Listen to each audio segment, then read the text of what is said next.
Hey everyone, Tim here. Welcome to Reading Backwards. I've got a big old manga haul to show you guys.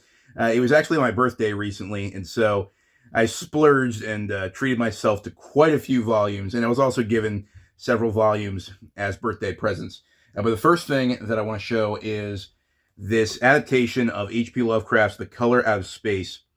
There are quite a few of these, actually. They're all published by Dark Horse Manga, and they're adapted with art by Gautanabe, whose art style is really, really dark and eerie looking. I think it fits the tone of Lovecraft really well. Lovecraft is one of my favorite old school pulp writers, and The Color Out of Space is a gnarly story. This kind of unusual alien invasion story that takes place on a farm, and everything gets very weird and psychedelic. I don't know. It's a great story. I don't want to say too much about it for those who haven't read it, but looking forward to reading the manga adaptation. I also got Gautanabe's adaptation of The Shadow over Innsmouth, which is one of my favorite H.P. Lovecraft stories.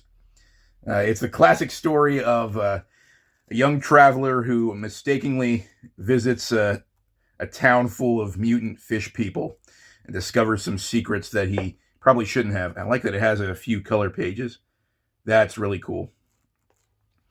Yeah, there's some really nice artwork in some of these volumes. I remember that they had some other H.P. Lovecraft adaptations at the store. I think they had At the Mountains of Madness and Shadow Out of Time. I think it was, but gonna gonna start off with Shadow over Innsmouth and The Color Out of Space. Those are two of my favorite Lovecraft stories. Next, I picked up the first 8 volumes of a series. I actually got these for free. These were at my family shop. If you don't know, my family runs a children's consignment shop, and so we have tons of stuff that's donated to the store. And these had been sitting on the shelves for the past year without being sold, and so finally, I just decided I was going to take them, and it was cool because they were on consignment, but the consignment period was way past due, so they were basically up for grabs. So I picked up the first 8 volumes of Spy Family.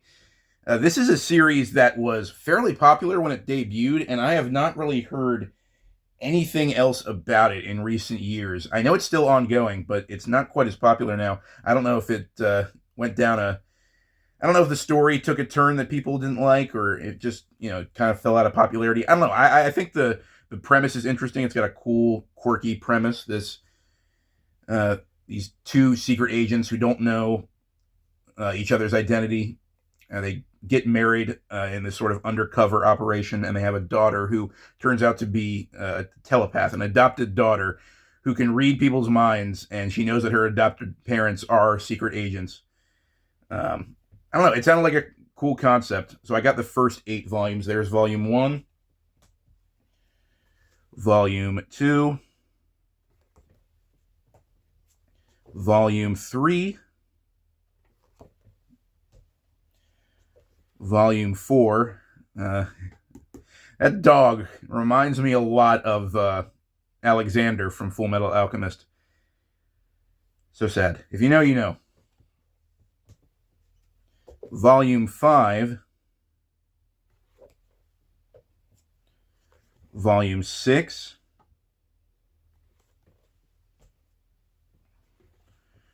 volume 7 with a Target sticker that I'm going to have to peel off very carefully at some point, and volume 8. So yeah, I know it's a still ongoing series, but I thought I'd give it a shot sometime soon. I got those for free. I picked up the first volume of Parasite. This is a manga that I've been wanting to read for a while. I watched the anime a while back, and I really enjoyed it, so I wanted to get into the manga. The manga is actually fairly older than the anime. I don't think it got an anime adaptation for like the first 20 or 30 years that it was out, something like that. But yeah, it's a cool kind of alien invasion story with elements of psychological and body horror. There was a sticker on here, a big "as seen on Netflix" sticker that I was not so successful at peeling off. I'm going to have to take some Goo Gone to that to get the rest of that off. And then I got the first 4 volumes of a new series, a brand new series that I'm really enjoying. And this is, of course, Tower Dungeon. It's kind of dark fantasy, sword and sorcery, dungeon crawl kind of series. It's been really cool so far, and I'm looking forward to the new volumes that are being released. So there's Volume 1, Volume 2, Volume 3, and Volume 4. I've been really enjoying Tower Dungeon. I want to make another video dedicated to this series and kind of explore it a little more in depth sometime soon. Moving on to hardcover manga, I actually picked up quite a few hardcover volumes. I picked up 2 of the Full Metal Alchemist Full Metal editions. These are more recent printings of the series in this bigger hardcover format. They don't collect the original 27 volumes as the paperbacks did. I think I remember reading somewhere that they collect basically like 1.5 or 1 1/3 of each of the volumes. There's 18 hardcovers in the whole series, whereas there were 27 paperback volumes originally. I don't have the first volume. I'm going to have to fix that soon. But I do know that I'm going to collect the entire series, so I'm going to pick these up sporadically when I can. So there's Volume 2 with Alphonse on the front cover. Get a kind of a bit of a wraparound art there. It looks pretty cool. And then Volume 3 with Roy Mustang on the front. And on the back, yep, using his fire powers. Cool stuff. I am due for another reread of Full Metal Alchemist. It is probably my favorite manga of all time. And then I picked up 2 volumes of Vinland Saga. Another ongoing series, but one that is really, really high quality. If you guys somehow don't know about Vinland Saga, it's fantastic. It's a historical adventure series that takes place during the Viking invasions of England, which is one of my favorite periods in history. I'm fascinated by that time period. So there was a Volume 4. I have the first 3 volumes already, but I picked up Volume 4 and Volume 5. The artwork in this series, I gotta say, is just phenomenal. There's some really great action stuff as well. Not so much in this volume, it does look like, but there is some awesome action throughout the series. And the last hardcover edition that I got is this hardcover bind-up of Uzumaki by Junji Ito, who is a manga author that I've never read before, but I've heard nothing but good things about him. Yeah, I like horror. I've been trying to get into more horror recently, and yeah, I've heard that that Uzumaki is among the best in horror manga. I don't know if that's true. It might be overhyped. But it might live up to all the good things that I've heard about it. I don't know. I'll have to find out for myself. I also got a couple of box sets for my birthday. You'll have to excuse the cluttered bookshelves in my room while I show this to you. My sisters actually pitched in and got this one for me. This is the second Bleach box set. This contains volumes 22 through 48 of Bleach. I had the first 21 volumes already. It's a pretty simple box set, but I do really like the artwork on it. On the front, you have Ichigo, obviously. And you turn it around, and we have Rukia in the corner there. Then on the back, we have Ichigo, Renji, and Kenpachi. My man. Some of my favorite characters in the whole series on the back there. And then on the other side, it just says Bleach in big block capitals. It's held together with some Velcro fastenings, as you could hear. And on the inside, we get some more artwork of Ichigo. And then the books themselves stacked on these little cardboard shelves. So like I said, volumes 22 through 48. And they also have this little fold-out poster, which I doubt I'll actually ever hang on my wall. but it is cool that they include that. But what is really cool is that it also includes the pilot chapter for Bleach, which is basically the kind of prototype proof of concept comic that Tite Kubo initially pitched to Shonen Jump magazine.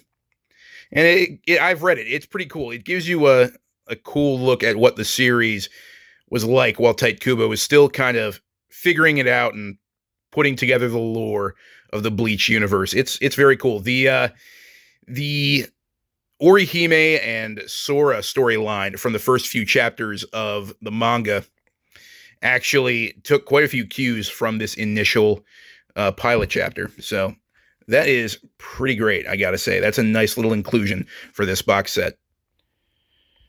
And then we have this thing, which required quite a bit of splurging on my part. Yeah, this was a pricey item, but so far it has been worth every penny, in my opinion. As you can see, this is the 35th anniversary Akira box set. Oh my goodness. I saw this online and I freaked out. Originally, I was just trying to find the last 2 volumes of the series, the paperback editions, because I needed those to round out my collection of the series. But then I saw this thing, and I didn't even know that this existed. Apparently, this came out back in 2017, and I had no idea. But it is a box set that includes all 6 of the Akira manga volumes in hardcover, in their original right to left format. For some reason, all the previous English translations of the Akira manga were printed from left to right, so they could more mirror American comics, I guess. But these were meant to be the most authentic English translations of the Akira manga to date. And like I said, I had no idea they existed. And so when I saw it online, I quite literally turned into Fry from Futurama and said, "Shut up and take my money." And yeah, now here we are. I'm a little poor because of it, but I'm very, very happy. So let me show you the ridiculous things that are inside this Akira box set. The box opens up like this, and I gotta say, right off the bat, the presentation is perfect. I mean, look at this. This box set is just gorgeous. The books look awesome, all lined up like that. The artwork on the inside of the flaps is really cool. I will say I was slightly disappointed because if you'll notice, there's a slight tear on the artwork on the inside of this flap, and that is because they had taped to that spot this little patch. This is an iron-on patch that has the famous good for health, bad for education logo. And they had taped it with just a regular piece of tape to the inside of this flap. And so I barely touched it while I was trying to peel it off, and it tore away some of the artwork that was on the inside. So I was kind of ticked off at that, but it didn't ruin the experience all that much, because like I said, then I saw these books and oh my goodness, I'm still blown away by how great these hardcover editions look. I guess I should show you each of them close up. So here's Akira Volume 1. All the hardcovers in this box set have dust jackets that have the original cover art on both the front and the back. I know the older English editions replaced the back art with something different, but on these, it replicates the original Japanese cover art on the back of the dust jacket. So that's really cool. And also, if you look on the inside, first of all, they have awesome full-color end papers. But the hardcovers themselves have these tinted monochrome images from the manga itself. So here we have Volume 1 in yellow. Very cool. I love this scene. So gross and grimy. Very cyberpunk. It's very Akira. Here we have Volume 2. With the art on the back. This sort of digitized version of the front cover. There are the gorgeous end papers. And then it's coming up as blue on the camera, but I'm looking at it and I swear it's like a greenish, tealish turquoise kind of color. But there's the wraparound art on that hardcover. Also gorgeous. Volume 3. The artwork on the back, apparently they actually showed an image from the manga on this Jumbotron during a horse race to promote the manga. And so this picture was actually taken during that event, which is kind of cool. Nice little bit of promotional work they did. There's the end papers for this one. And this one's also coming up. It's coming up kind of reddish on the camera, but it is this kind of peachy orange in real life, I promise. Yeah, that's really cool. Volume 4 of Akira, with Akira himself on his throne there. On the back, we have an Akira pinball machine. Apparently, I don't know if this was an actual working pinball machine, but they made it specifically for the back cover of this volume, which is crazy. They did a lot of really cool promotional stuff for this series. There's the end papers for this one. And of course, the wraparound cover for the hardcover is in purple. Very nice. We have Volume 5 with Cyborg Tetsuo on the front. On the back, it's the Akira version of like a traditional bamboo wand used for like ceremonial purposes for certain holidays. I don't know the lore behind it, but apparently this art piece cost a ton of money for them to create just so they could put it on a photo on the back of Volume 4 back when this first came out. There's the end papers. And of course, we have the hardcover for Volume 4 in bright green. And then lastly, we have Akira Volume 6.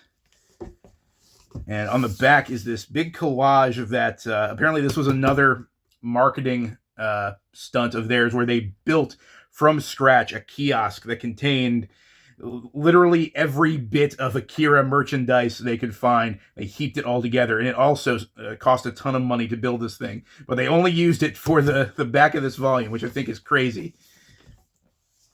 There's the end papers for this one, and have the iconic motorcycles running through the city in red. Very nice.